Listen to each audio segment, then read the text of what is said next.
Olá, vamos acompanhar as senhas desta sexta-feira. Acompanhe. As senhas do Antigo Testamento encontramos no Salmo 63, versículo 1.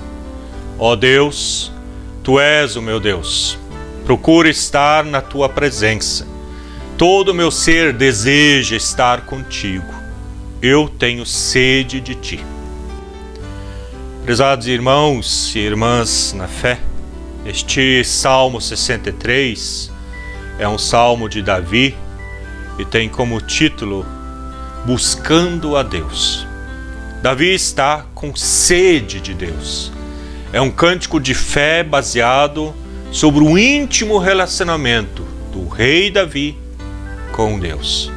O salmista está, obviamente, no exílio ou foi banido do seu lar. Não se encontra em sua casa ou terra. Seu profundo desejo de participar do culto público é parcialmente satisfeito por sua comunhão com Deus em meditação. Este cântico é um excelente exemplo do mais alto tipo de culto pessoal e espiritual em Israel.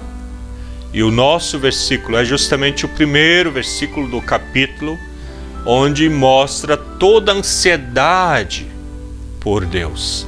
A minha alma tem sede, meu corpo te almeja. Ou como está na nossa versão, todo o meu ser deseja estar contigo. Eu tenho sede de ti. Depois de identificar positivamente a sua vida com Deus, o salmista expressa suas profundas vontades. Todo o seu ser anseia, deseja por comunhão com Deus. Sua vida é tão seca como um árido deserto quando fica retirado desta comunhão com Deus. A bondade de Deus é mais importante para ele do que a própria existência e provoca louvores eternos. Até mesmo parece o nosso sentimento durante esta pandemia.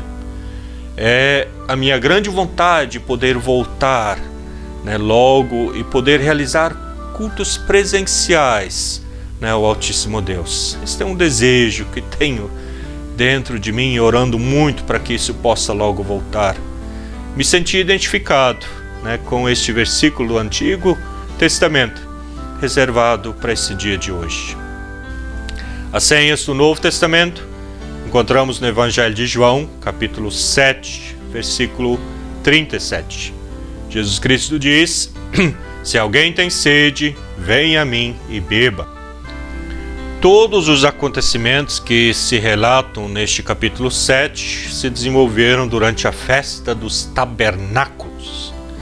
Para poder entender bem esta passagem, devemos conhecer o significado e ao menos parte do ritual desta festa.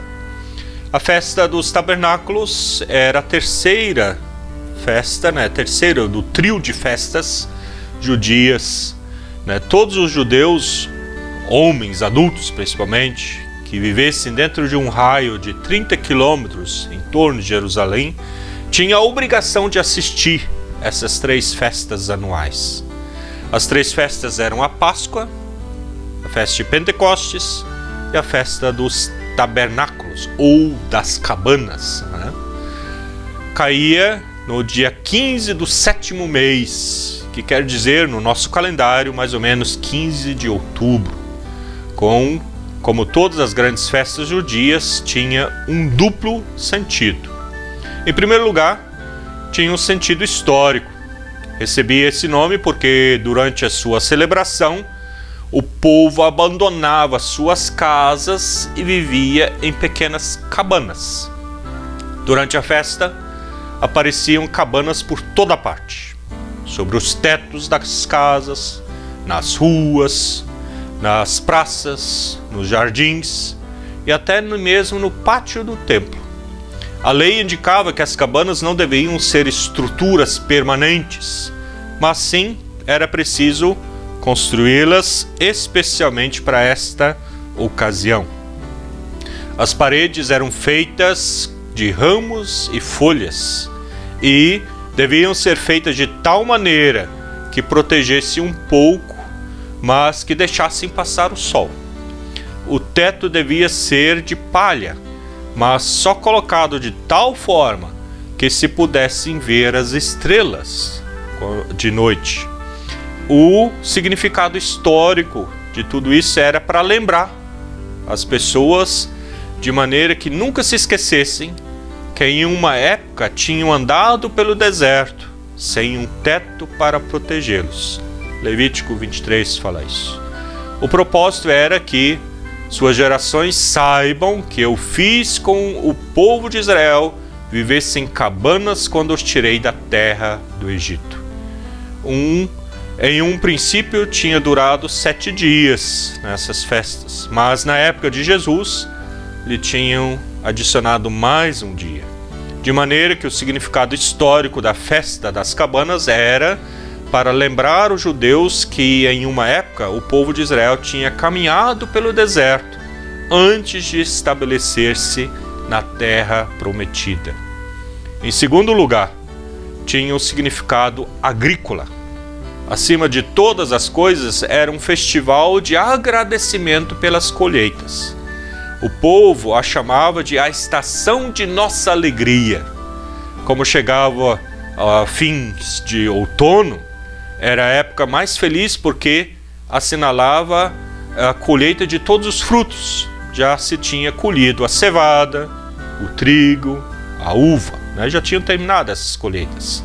Não era o agradecimento por uma colheita em particular, mas sim de todos os frutos da natureza que faziam possível a vida e que faziam feliz a existência.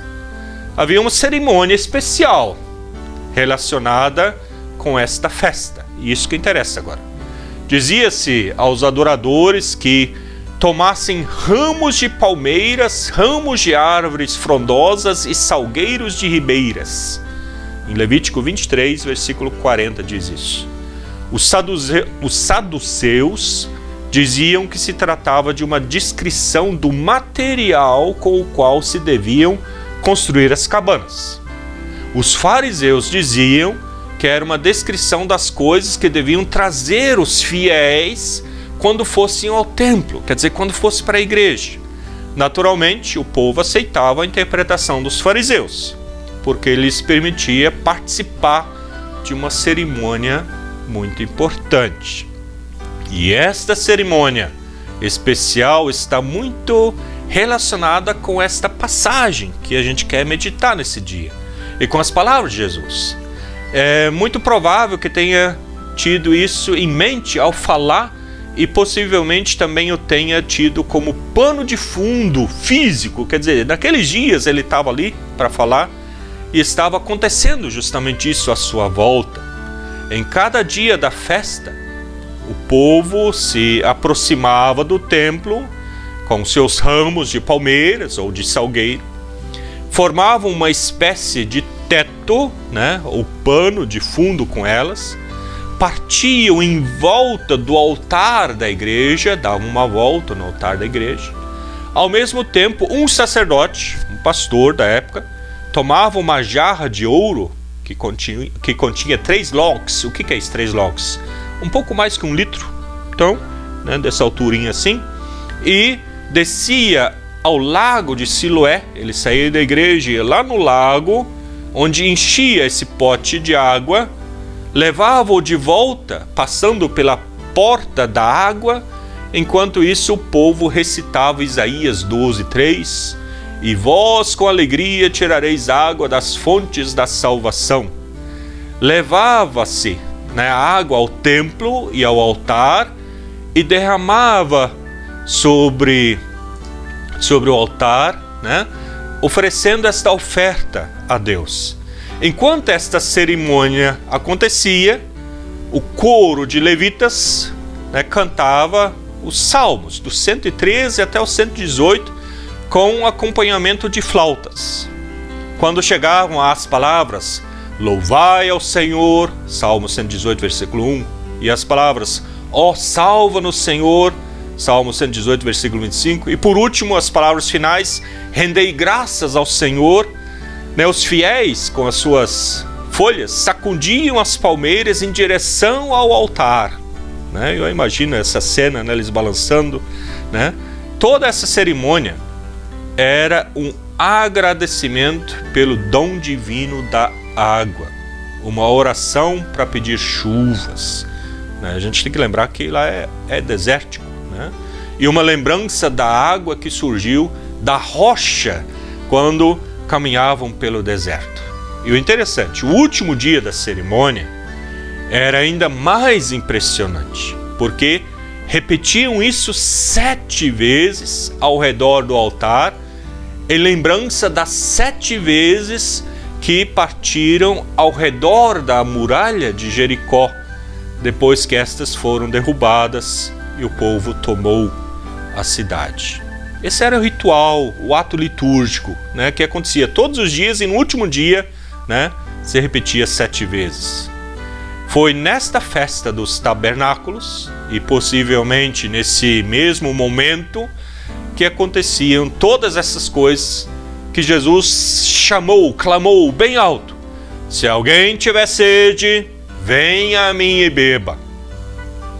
É como se ele estivesse dizendo: vocês agradecem e glorificam a Deus pela água que sacia a sede de seus corpos. Venham a mim se quiserem a água que saciará a sede de suas almas. Jesus estava aproveitando esse momento litúrgico tão importante na vida de fé das pessoas de Israel para lhes dirigir uma palavra de Deus, para os alertar para a vida eterna, para o chamar para o caminho que leva ao Pai. Que coisa bonita, minha gente? Pensemos nisso. Amém. E que a paz, a bênção e a proteção do Trino Deus venha sobre nós, nos ilumine e fortaleça. Em nome de Deus Pai, Filho e Espírito Santo. Amém. Tudo de bom e até a próxima. Tchau, tchau.